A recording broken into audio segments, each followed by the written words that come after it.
Effective immediately, the Panhandle vaccine registration system is transitioning to the state system. KNEB.TV News starts right now. From your trusted source for news in western Nebraska and eastern Wyoming, this is KNEB.TV News. Presented by Platte Valley Companies, premier provider of financial services. Hello, I'm Ryan Murphy. This is KNEB.TV News, powered by Platte Valley Companies. Thanks for joining me. In our top story, during Monday's Panhandle COVID Unified Command update, officials with PPHD said they are encouraging all Panhandle residents over the age of 18 that have not registered yet to do so now at vaccinate.ne.gov. PPHD's Tabby Prochaska says for those already registered, there should be no concerns. Been able to pull data out of the state system. We don't have any concerns, so we're going to be able to move everybody over to the state system. But if you've registered up until this point, rest assured you are on the list. If you need help registering for that state system, call either of these numbers. It's 833-998-2275 or 531-249-1873. We're encouraging all Panhandle residents over the age of 18. If you've not registered yet, do so now. But please, please, please, if you have registered, you do not need to register again. You are on the list. She did say for those under 65, they should re-register, as the state did finalize the list of medical conditions that would move that age category into a group that would be vaccinated sooner rather than later. As of Monday, more than 7,000 people, or 8.1% of Panhandle residents, have received the COVID vaccine. Healthcare personnel, long-term care, and those 65 and older are currently being vaccinated. Well, Nebraska officials expect nearly 70,000 doses of coronavirus vaccines to be available in the state this week as they continue to work to distribute more shots. The state said 69,600 vaccine doses should be released in Nebraska this week, up from 61,750 last week. Most of those vaccines are being distributed through local health departments, but nearly 6,000 doses will go to a new program that is just getting started to distribute vaccines directly through some retail pharmacies. Across the state, officials have started to vaccinate people 65 and older, and some workers who cannot do their jobs remotely. Well, coming up after the break, Bill Boyer's in with your chilly midweek forecast. We'll have that right after this on KNEB.TV News. At Platte Valley Bank, we believe it shouldn't cost you money to access your money. That's why we offer free ATMs anytime, anywhere. Whether you are across town or traveling abroad, there won't be an added expense to access the funds in your Platte Valley Bank account. Free ATMs are just one of the great benefits of banking with us. Stop by to talk to one of our friendly associates to discuss what else Platte Valley Bank has to offer. Hey y'all, Heather here with Platte Valley Vac & Sew. Platte Valley Vac & Sew has been a cornerstone in downtown Scottsbluff since 1977. Our family brings over 100 years combined experience in the vacuum and sewing machine industry. We stand behind all of our products with a warranty you can trust and service you can count on. Whether you decide to shop in-store or online at PlatteValleyVacandSew.com, our quality products and customer care shine through. You can buy online, sign up for classes, see a calendar of classes and events, view our newsletter, and stay up to date. Platte Valley Vac & Sew, downtown Scottsbluff, and online to serve you.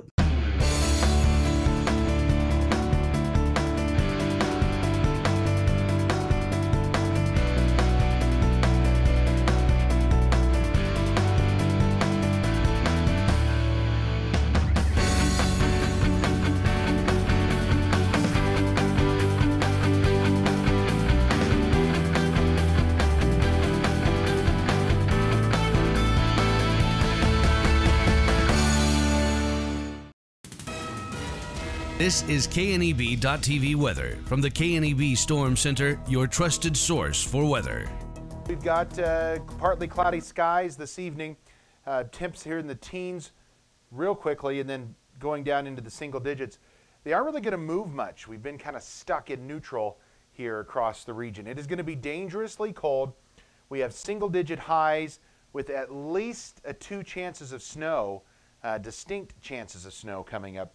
And then I think by Tuesday, we're going to see a chance of some moderating temperatures. We hit 13 yesterday after a morning low of 4. We didn't really have much movement yesterday and less movement than that on temperatures today. Nothing in the rain gauge, about normal for the month and a little below normal for the year. This map has looked eerily similar for the last several days. Warmer conditions just to our southwest. 3 degrees right now in Rapid City. It's 8 in North Platte, 6 in Hastings. Those temps aren't moving. We're going to stay in the single digits, a couple of areas in the low teens, and then over here in Cheyenne, they had a wild swing yesterday, up to 49, then back down into the teens. It was crazy, right on the boundary of that colder air mass, but it's about to overtake the entire area here over the next day or so, and we're going to be stuck in the deep freeze for a while. Winds only 5 to 15 miles an hour, but it doesn't take much. Wind chill readings are in the single digits and even some low teens below zero. Now, as we take a look at our wind chill forecast, we're going to expand this out here for a couple of days. We'll go through the overnight hours. You'll see some of those wind chills drop down into the teens below zero. By midday tomorrow, we'll be back still below zero. Then look at tomorrow night. These wind chills really get cold. This is Friday morning. This is going to be when you're heading to work on Friday. Temperatures in the 20 to 30 below range of wind chills. It is going to be very, very cold out there, only to rebound slightly by Friday afternoon, still in the teens to 20 below zero. That is why we have a wind chill advisory out here for the area through Monday. Yeah, not through tomorrow, not through Friday or Saturday or Sunday, but Monday. Monday is the expiration time of that wind chill advisory, and it is likely going to be upgraded in some areas to a wind chill warning. It's not just here. Let's zoom out and show you these wind chill warnings. That's this slightly different color up here in North Dakota. Wind chill advisories for a huge portion of the region, really from the Canadian border all the way down into portions of northwestern Kansas. These cold wind chills are going to be around for several days as this Arctic air mass is taking a grip here on our region. Tomorrow when you get on the bus, it's going to be partly cloudy, mostly cloudy we'll call it, and 3 degrees. On the way home, maybe all the way up to 9. So we're not really moving anywhere. It is going to remain bone-chillingly cold tomorrow. Cloudy skies, and we're going to bring in some snow chances late tomorrow night. Tonight, we'll keep the snow off to the north of us, just a flurry at best around here. And lows overnight going to fall down into the single digits, near zero, below zero in some locations, very close to it for most of us. Then tomorrow, we had those single-digit lows. We're only going to have single-digit highs tomorrow as well. We clear out for maybe a brief period of time. We're generally going to be cloudy, and then tomorrow after dark, we're going to bring snow in here to the region. This is round 1 of accumulating snow. It's tomorrow into Friday, and then all day Friday looks like it has good chances of snow. There will be a break, and then another chance Saturday into Sunday morning of more accumulating snow. Both of them run the chance of bringing us some decent accumulations. This is high temperatures tomorrow, mainly in the single digits. Probably the last day for Cheyenne there to get into the low 20s. Precip over the next 36 hours. So this will take us from tonight through the day tomorrow. And then with this, won't really include anything that's going to fall Friday. But decent shots of getting some moisture out there. In a couple of areas, maybe a quarter of an inch of moisture. That's going to amount to a few inches of snow. It doesn't take a lot right now at these cold temperatures. We could put some significant snowfall totals here together. Now this is for the first part of the first set of snow. As we zoom out and we show you the next set of snow, again, moderate to potentially heavy snowfall accumulations.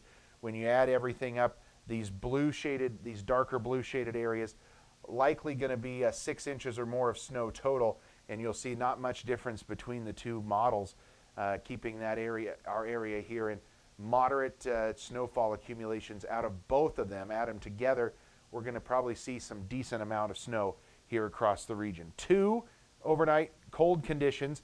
That wind chill advisory continues into tomorrow, maybe up to 9, with snow showers arriving in the afternoon. Better chance of accumulating snow overnight and into Friday, and highs Friday at 3. Then low single digits again Saturday.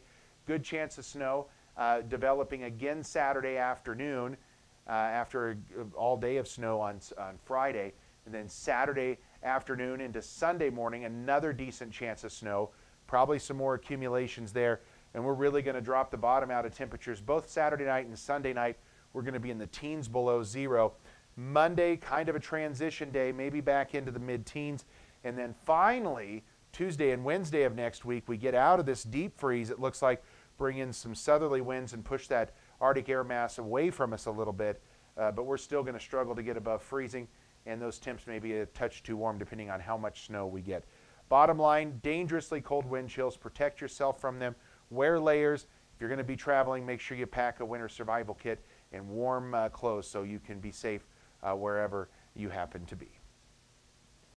Find out what convenient really means at the Western Travel Terminal. Start with our great selection of food and drinks, from for real milkshakes and fresh brewed coffee to snacks and hot food. Next, check out our beer and spirits with their everyday low prices. Finally, let us work for you with our full-service gas station and automatic truck and car wash. All this can be found at 822 South Beltline in Scottsbluff. Western Travel Terminal, your convenient shopping, restaurant, and full-service gas leader. The Verizon family is full of frowns because they're spending too much for their unlimited data and phones, while the VIAERO family is all smiles because they're getting 4 lines of unlimited data with 2 free Apple iPhone SE for mom and dad and 2 free LG K31 smartphones for the kids, all for just $100 a month. They're saving so much, they're able to get Fido. Find out how you can too at VIAERO.com or your nearest VIAERO store. VIAERO Wireless, keeping you connected. Welcome to the Snow Show, boys and girls. Today we'll be learning about safe snow tips. Yay! Tip number 1. When scooping the sidewalk, always deposit the snow on your lawn and gardens. Not only is it environmentally safe, it keeps our streets and gutters clear. Tip number 2. Where there's ice on the ground, use salt only as a last resort. Use no-salt de-icers, which are less harmful to plants, animals, and your concrete. Be safe around snow and ice. Show is brought to you today by Tri-State. Welcome back. For the 4th time, the cities of Scottsbluff and Gering have been named one of the nation's top 10 Western towns by Old West magazine. Scottsbluff Area Visitors Bureau Director Brenda Lacey says it was exciting to once again be recognized from cities across the country. She said what made the past couple years a much larger experience here is the fact that we are now hitting the 100-year mark on a lot of our attractions and celebrations. And I think that's what got us, the award last year and this year is just Oregon Trail Days turning 100 years old, the National Monument sharing part of that recognition as well. So we've hit some big milestones right around that 100-year mark, and that's very impressive to True West magazine. Lacey said the application process to be considered for the honor is quite extensive, and she believes the many qualities and historic experiences our area provides is what contributes to our area being consistently recognized as a top Old West destination. Well, the Nebraska Department of Environment and Energy has announced their latest rounds of grants for waste reduction, recycling, and scrap tire disposal, and Panhandle projects have been awarded close to $1 million of that total. Scrap tire recycling events through applications by the cities of Alliance, Sidney, and Scottsbluff are among those approved for this year, the latter of which would be countywide for Scottsbluff County residents. Meanwhile, the city of Gering will receive nearly $148,000 to purchase a tree waste tub grinder for their wood debris disposal program. Recycling and educational efforts by beautification organizations in Scottsbluff Gering, Alliance, Chadron, Kimball, and Sidney also received funding, as did the village of Morrill for crushed concrete and asphalt for village roads and rubber crumbs for use in community playgrounds. And Panhandle Co-op has presented a $5,000 donation to the United Way of Western Nebraska. Executive Director Steph Black says it's a corporate donation and includes a match of the co-op employees' payroll deduction giving to the United Way of Western Nebraska in all of the chapter's service areas. The United Way is currently funding 29 local programs serving families struggling to meet basic needs in the communities that they serve. $4,000 will stay in the Scottsbluff service area campaign, and $1,000 will go to the Box Butte and Dawes County service area campaigns. Black says these dollars will have a huge impact in helping fund programs, as well as provide more opportunities for United Way to carry out community impact projects like fighting food insecurity and homelessness in their areas. Well, coming up after the break, we'll head on over to the Panhandle Humane Society to meet their featured Pet of the Week.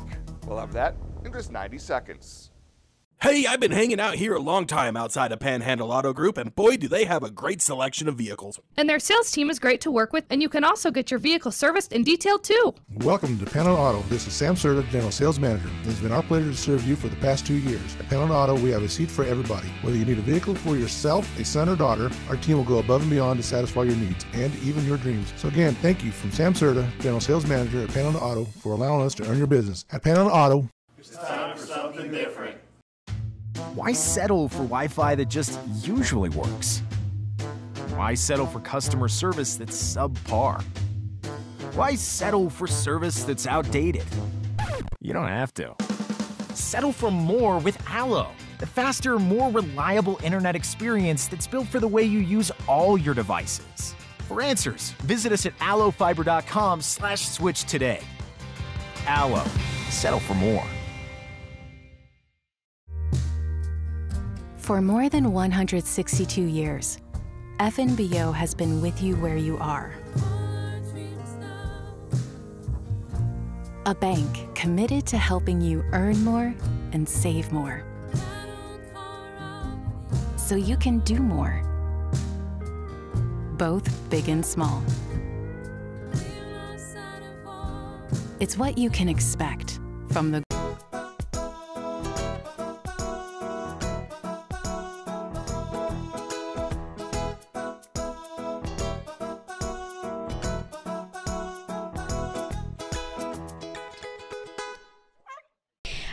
This is Ray. She is 2 years old.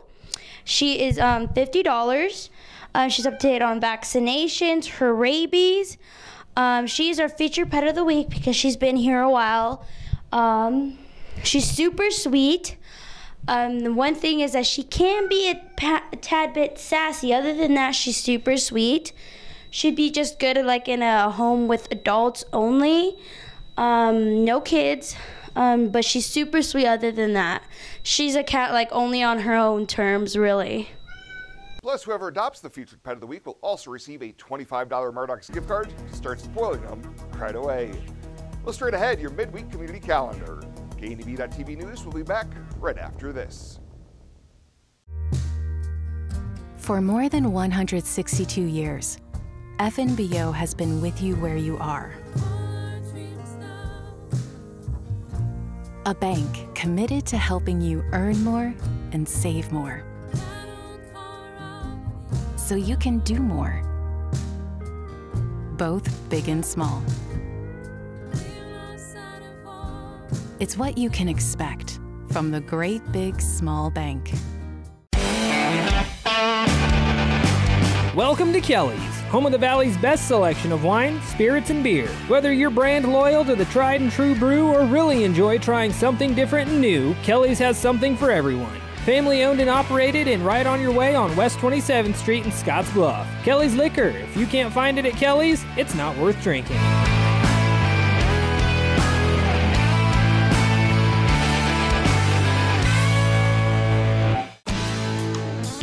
When it comes to helping local folks with the loans and financial advice they need, we don't horse around.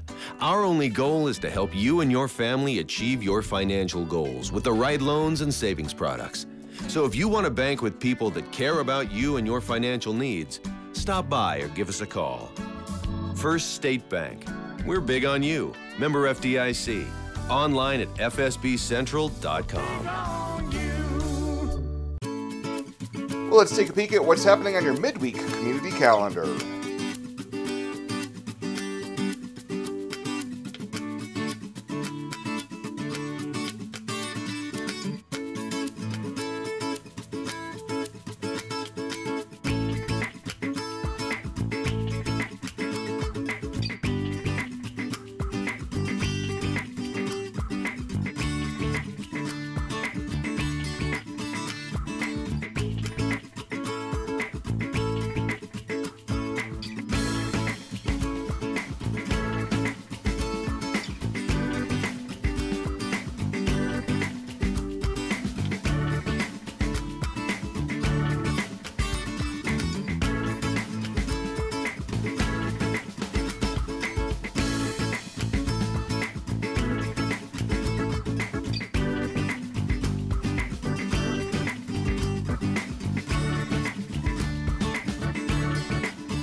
That's a look at today's community calendar, brought to you by First State Bank, honoring those who give back.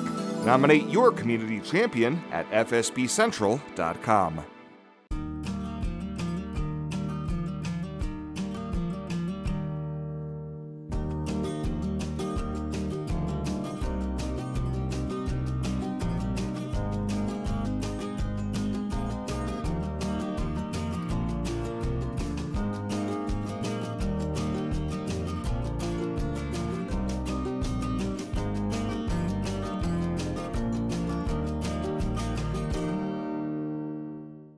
Panhandle Trails Intercity Public Transit, based in Alliance, Nebraska, is the only intercity bus serving 27 Nebraska Panhandle communities and to and from Pine Ridge, South Dakota also. Panhandle Trails operates on regularly scheduled bus service and can assist you in making that direct connection with Greyhound bus partners and regional airports. Here to connect you to healthcare, employment, and education opportunities, shopping, family, friends, and more. Panhandle Trails serves the general public of all ages and offers accessible transportation for those with special mobility needs. Panhandle Trails Intercity Public Transit, here for you today, tomorrow, and here to help you make that connection. At Platte Valley Bank, we offer loans with competitive rates and quick decisions from our experienced lenders. Our team works hard to get to know you and your business. From ag to auto, home loans, and everything in between, we're here to help. Stop by Platte Valley Bank or apply online to find the loan that is right for you today. And finally tonight, Valentine's Day is this Sunday, and local florists are already putting in extra hours to meet the demand. That's the case at the Flower Basket at Main Street Market in Scottsbluff. Floral manager Jana Mount says with the holiday falling on a Sunday this year, it makes executing a successful delivery and pickup campaign a little more challenging. We're starting to do deliveries Thursday, Friday, and a lot of them are still wanting to deliver to workplaces. So I think our heavier days are going to be Thursday and Friday and more walk-in traffic probably over the weekend. Mount says the pandemic has not caused any major changes to pricing for the flowers, but distribution lines have been interrupted as a result. We've had a little trouble getting some product, but everything we got for Valentine's came in gorgeous. Everything's come in really pretty. The plants are a little smaller per se because they didn't have as long a growing period. They weren't in the greenhouses as early because of it, but as far as price-wise, we've been pretty steady. Many deliveries will go out tomorrow and Friday, and then the focus will shift to store sales on the 13th and 14th, and she says calling ahead is always much appreciated. As far as pre-orders, they've been trickling in slowly. We have probably about the same as what we did last year pre-booked, but we're hoping that we can get more and more people to call in a little bit earlier. It's a little easier. Everything's last minute with floral. Everything's got to be put together at the last hour. So the sooner we can get people to call in, the better off we're going to be and get their better selection, the whole product. And if flowers are not the perfect gift, there's many other options as well. We've definitely got plants. We've got lots of gift baskets put together, candy bouquets. We've got home decor type items. We've got teddy bears, plush, that kind of stuff. And of course the gnomes have been a hot thing, and we've got a few of those too. Mount says that their annual run of successful Valentine's Days could not get done without the help of some great volunteers. We do have volunteers that come in and do our deliveries for us, and we donate back to the Scottsbluff County Volunteer Center. And I want to give a shout out to them because that is tremendous help to me, and I love giving back to the community and us giving back to helping those elderly that can't get out, and they help them so much. So we really appreciate them doing that for us. Well, that does it for us this time. Thank you so much for tuning in. Stay safe out there. We'll see you here next time.